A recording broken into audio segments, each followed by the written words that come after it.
motion at a very timely moment, and on behalf of the people of West Mugirango, I want to support. Madam Speaker, electricity or energy is everything. It's the driver of our economy. And unless the cost of energy is tamed, then the cost of production and consequently the cost of living will not be affordable. To achieve this, it is indeed important that we evaluate the production chain to ensure that there are no leakages and there is no hemorrhage which is transferred to the ultimate cost of electricity. And it is true that Kenya Power, being a monopoly, has been entering bilateral agreements with independent power producers and prefers purchasing the expensive energy first at the expense of the cheap and clean green energy that is generated by the geothermal, by KenGen, and even wind power. The Ministry of Energy, Madam Speaker, needs to rise to the occasion. We cannot be relying on hydro, which was brought to this country during the colonial era. And fortunately, Kenya sits at the equator where we enjoy 12-month sunshine.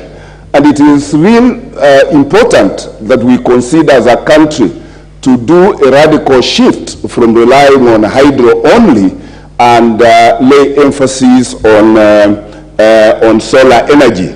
So much so that we also need to amend the construction laws of this country so that we make every unit that is constructed to have a provision for a sufficient solar panel that will provide sufficient energy for that household, as well as release the excess of that energy to the national grid. We must migrate from relying on these giant power producers in this country and go towards a small-scale power production where every household harvests energy using solar panels, utilizes what they need, and sells the excess to the national grid, so that we convert our current energy consumers from consumers to producers of energy.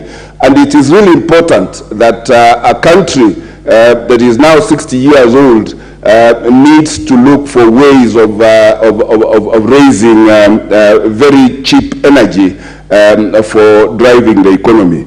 Madam Speaker, if you notice, we have a crisis, particularly in the rural areas. From the West Mugirango, where I come, there has been a large-scale theft and the vandalization of power transformers. And why is this happening? There obviously is a market for the oil within the transformers, as well as a market for second-hand transformers. And who are the consumers? I suspect that some of these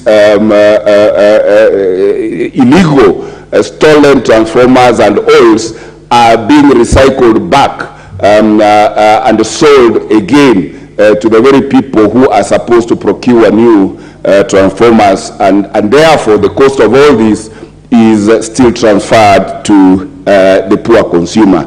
Whatever it takes this country, Madam Speaker, to reduce the power and energy tariffs, it needs to be done. I support and thank you, Madam Speaker, for this opportunity. The Honorable Bensouda.